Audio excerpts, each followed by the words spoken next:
Hindi ka hinihingian ng Diyos para mabawasan ka. Tandaan mo yan, mananampalataya. Hindi ka kinukuhanan ng Diyos para magkulang ka. Tandaan mo yan. That's a wrong notion.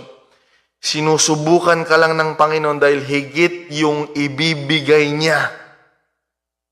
Nung mapatunayan ng Diyos na ibibigay talaga ni Abraham si Isaac, tingnan ninyo kung gaano kabuti ang Diyos. Tingnan ninyo kung gaano kabuti. Wag na. Wag mo nang ituloy. Meron sa likod mo. Ayan, ang ihandog mo. Ang Diyos ay magsusupply. Ang Diyos ay magsusupply, mga kapatid. At tinawag ni Abraham ang Panginoon sa araw na yun.